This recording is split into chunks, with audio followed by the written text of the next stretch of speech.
I'm going to attach my clasp to the end of my bracelet using flexible wire and crimp beads.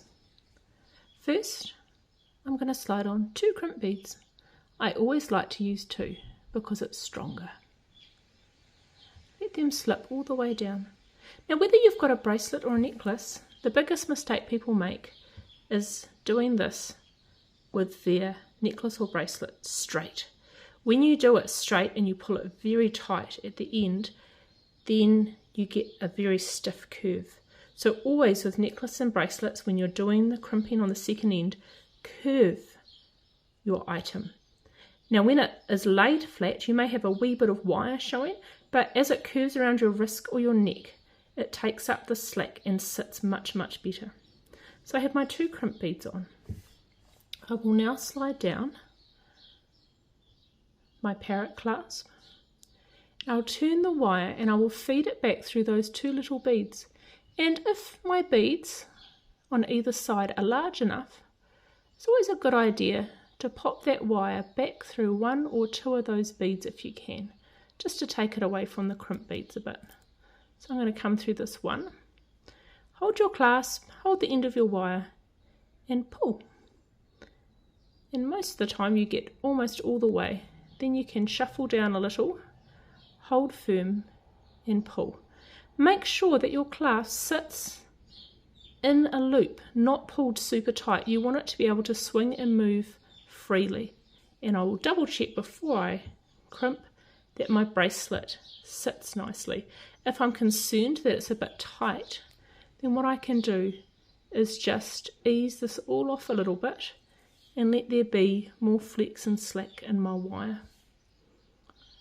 I'll take my chain nose pliers and I will squash 1 crimp and then the next one straight away.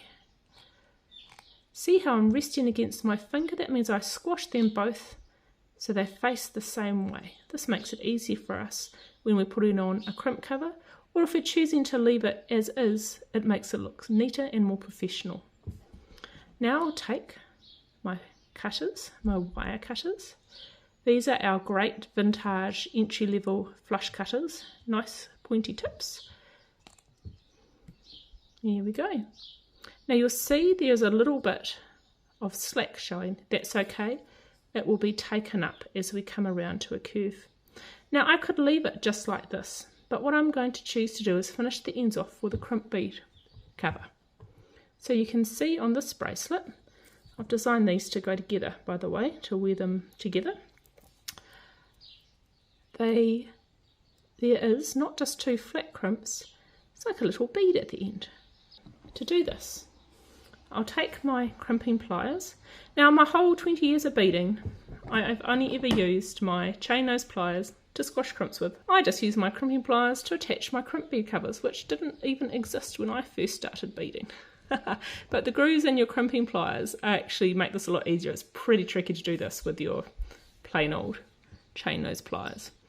This takes some practice, so don't worry if you mess up a few. Always have a few extras. This comes into play having these crimp beads straight.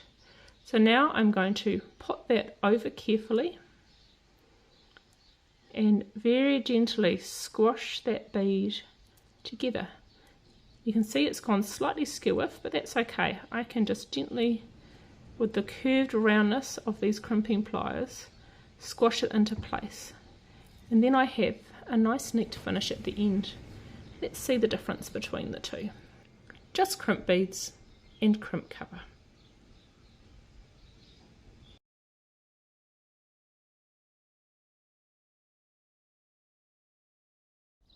Thank you for joining me. I look forward to seeing you next time.